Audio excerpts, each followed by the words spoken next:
Shalom, shalom. First and foremost, I want to say, Call Haloyim, La Yahweh, Bahashem, Yahweh Shai, Bahashem, Moshe, double honors to the apostles and elders, the great millstone who rule and teach wherever I learned this truth from. Peace, mercy, and blessings to the hopeful elect that believe on this truth and sincerity. It's your brother Yahweh Khan. I make the spirit of power of Yahweh, Bahashem, Yahweh Shai, from the GMS Cleveland branch.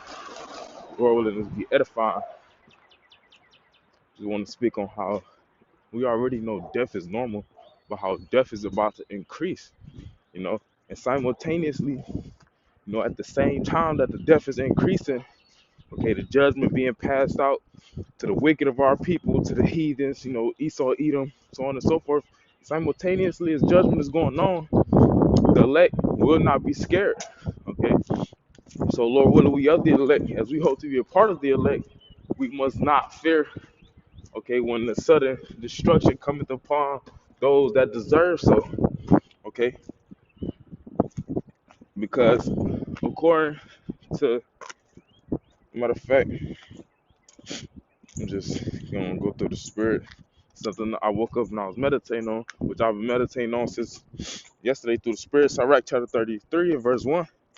There shall no evil happen unto him that feareth the Lord. And that's where it all begins. Repenting, when you first repented, okay, start to call upon the names for mercy for the things you had done. It was all because you feared the Lord. All because we fear the Lord. And to tell you, Sirach, the first chapter, the root of wisdom is to fear the Lord. Okay, wisdom is the appliance of the scriptures, the walking in the spirit. You're not going to do that if you don't fear the Lord. Okay, so it says, there shall no evil happen unto him that feareth the Lord. Okay, evil meaning bad times. You're not going to have to worry about famine. You're not going to have to worry about people running in your houses, gunning you down. It's a lot here. And ultimately, you're not going to have to worry about the missiles. You know, it says, there shall no evil happen unto him that feareth the Lord, but in temptation, even again, he will deliver him. Why does it say again? Because it's going to be more than one time, okay, where you will be facing temptation. Now we know the ultimate hour of temptation coming when, Esau, Edom, the rulers of this world, the so-called white men, okay, the elites, they're going to make it mandatory for society, for people to want to participate in society. They're going to need to have that tiny technology, the RFID, which you got Elon Musk saying that in order to combat AI, the robots that they created, you will need to have the tiny technology to even be able to compete with them. They got it to where they saying that the robots will replace millions of workers and so on and so forth. So the hour of temptation is coming. Okay, but it says, but in temptation, even again, he will deliver him. The Lord is going to deliver the elect. Okay, he will give him the spirit to not take the tiny technology, and he will be doing miracles in the midst of that. Okay, because Esau, Edom has miracles. For someone to take the tiny technology and be able to see, for somebody to be paralyzed, okay, lame, and take the tiny technology and be able to walk, that's a miracle. Okay, and to tell you Revelation 13, how he gonna deceive them that dwell upon the earth by the means of those miracles. Okay, his left hand miracles. But nonetheless, the elect gonna be delivered from the temptations. Okay, but everybody else gonna fall victim to it. And ultimately, they're gonna be dropping dead. Okay, so like ultimately they're gonna be hit with the missiles, but leading up to that, people gonna be dropping dead. Okay, people gonna take the tiny technology, they gonna drop it dead from cancer. People gonna be starving to death, leading up to that. Run to each other's houses. So like this song started in 91 in verse 7, right to the point. 1,000 shall fall at thy side, and 10,000 at thy right hand, but it shall not come nigh thee. Okay, this scripture only goes for the elect of the nation of Israel. Okay, because they're the only one that's going to see salvation. First Thessalonians 5 tried to tell you how the Most High has not appointed us to wrath, but to obtain salvation. So we got to continue to hope for His mercy, because someone must fulfill this scripture. It says, 1,000 shall fall at thy side, and 10,000 at thy right hand, but it shall not come nigh thee. It's going to be a lot of people dropping dead. Okay, a lot of people. You're gonna see loved ones, people who you knew in the world, people you may have grew up with. A lot of them dropping dead. People who vexed you, a lot of them dropping dead. Okay. Second Ezra, chapter 16, and verse 22. For many of them that dwell upon the earth shall perish of famine. Many, a lot of people gonna be dying from starving to death. You got them they just burnt Esau Edom. We know he behind all the things that's going on. It's all manufactured. It's all by design. 18,000 colleges burned, which is not the first time something like that happened. Over the past years, throughout this scamdemic, they've been killing off many chickens and cows and destroying processing plants and you know doing away with the farmers and they farms. It's a lot that been going on. All gonna lead up to the famine. A couple days ago, brothers did a sit down live stream titled "Recipe for Disaster and Deliverance."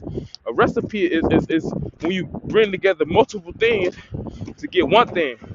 So Esau Edom he's bringing together all these things in order to establish his NWO. Well, ultimately, it's the Lord using Esau Edom to set up the kingdom of heaven. Okay? But it says, for many of them that dwell upon earth shall perish of famine. Okay, and the other that escape the hunger, people prepping.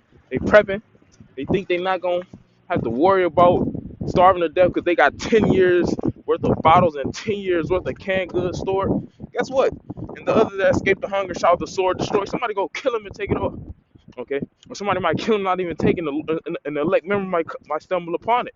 We don't know how it's gonna play out. But the point being, it's gonna be a lot of dead bodies because reading on says, and the dead shall be cast out as dung, and there shall be no man to comfort them. Ain't nobody gonna be burying bodies. Okay, people gonna be stepping over them, and that's gonna cause for even more death because um that's unclean. It's gonna be a lot of uncleanness. Okay, the body's gonna be decaying. You're gonna have a lot of flies, and it's gonna be pestilence increasing. Okay, it says, and the dead shall be cast out as dung, there shall be no man to comfort them, for the earth shall be wasted, and the city shall be cast down. There shall be no man left to till the earth and to sow it. The tree shall give fruit, and who shall gather them? Because it's gonna be in the midst of martial law. Okay, people not gonna be. You gonna see the vines and all that growing on houses. You already see it growing on houses, growing on buildings. Okay, because it's gonna be all hell to go. So like all hell gonna be done broke loose by then. Okay, so who about to be out here cutting grass? Okay, trimming bushes. Nobody. Okay, it said there shall be no man left to till the earth and to sow it. Esau Edom gonna have his 15-minute cities. Okay, it's gonna be a lot going on. Going back to the topic at hand, it's gonna be a lot of dead bodies. Okay, and as you see these things, not just seeing the bodies laying there, but seeing people get judged, we are not to be afraid. Okay, I open up and said that there shall no evil happen unto him that feareth the Lord. This Proverbs chapter 3. Go to this real quick. Proverbs chapter 3.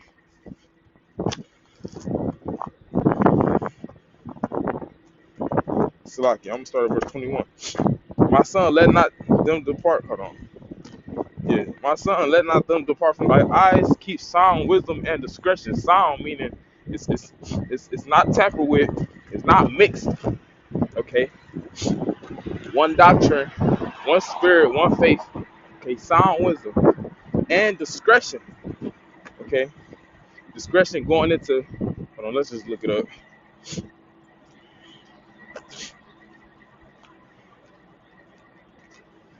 That's a lot. Bear with me real quick. Discretion, the ability to perceive and understand. Okay, which is discernment in a sense. Okay, knowing when somebody is sincere, knowing when somebody is not. Okay, knowing when to do certain things and when not. The ability to perceive and understand, moral discernment. Okay, ability to distinguish right from wrong.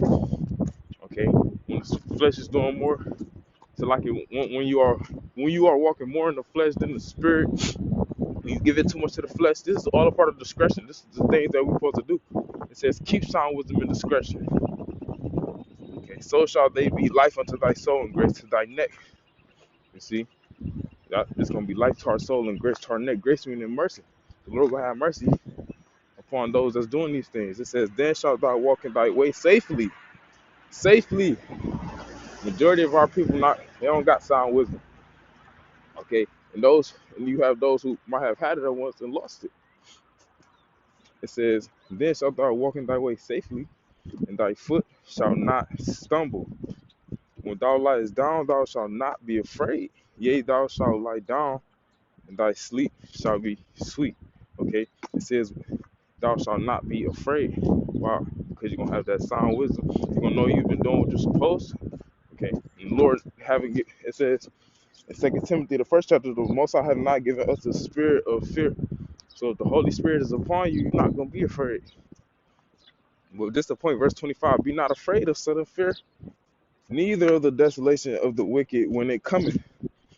Why? Because these things are for the wicked. Okay, plain and simple. Okay, these things are for the wicked. Matter of fact, let's go to that real quick.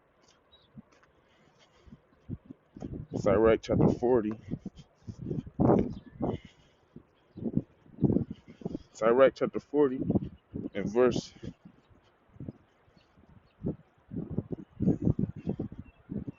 at verse 8. Such things happen unto all flesh, both man and beast. And that is sevenfold more upon sinners. Okay? Those who don't care about what the scriptures got to say, they don't care about keeping the law, statutes, commandments, they don't care about keeping the sound doctrine. Okay, verse 9, death and bloodshed, strife and sword, calamities, famine, tribulation, and the scourge. These things are created for the wicked, and for their sakes came the flood. Okay, these things are created for those that come against Yahweh by Hashem Yahweh Shah. Okay, so these things must happen to those people. Okay, these things must happen. And as you see these things happen, Proverbs 30:25, be not afraid of sudden fear, neither of the desolation of the wicked when it cometh. You see, we commanded to not be afraid, because it's gonna happen. But the Most High, as it says in verse 26, for the Lord shall be thy confidence. We're gonna be confident in the Lord because we've been doing the things that He has commanded us, the things required. So that's gonna be our confidence. They tell you that the scriptures tell you the fear of the Lord is a strong confidence. I'm gonna get that next, matter of fact. And we'll close out with that. It says, for the Lord shall be thy confidence and shall keep thy foot from being taken. Okay, the Lord is gonna keep our foot from being taken. Okay, he gonna have the angels. The scriptures tell you that the angel of the Lord encampeth around about them that fear Him. Okay, he gonna have the angels protecting the elect. Okay, that's a lot, yeah. Close out with this confidence. Proverbs chapter 14 and verse 26. And the fear of the Lord is strong confidence. Okay, doing what the scriptures say to do. Okay, following the Spirit that gives you confidence. And when you're not doing those things, you're not gonna have confidence in the Lord. You're gonna think it's gonna come to the point where you're gonna think He's not dealing with you. Next thing you know, you're not calling upon Him no more. You know, you're not praying. You lose your confidence, which confidence goes back to faith. Calm meaning with. The debt goes back to fidelity, which is faith, firmness, steadfastness. Okay, and the fear of the Lord is strong confidence, and His children shall have a place of refuge. The fear of the Lord is a fountain of life to depart from the snares of death. You know, which Lord willing, this is edifying. You know, I'm close. They call Elohim like Yahweh Bahashim Yahweh Shah Bahashim Makakadash. Double honors for the apostles and elders of great millstone who rule and teach where I learned this truth from. Peace, mercy, and blessings to the hopeful elect that believe in this truth and sincerity. To the next time I say, Kwame Yasha Allah, or Muwath Lava Shalom.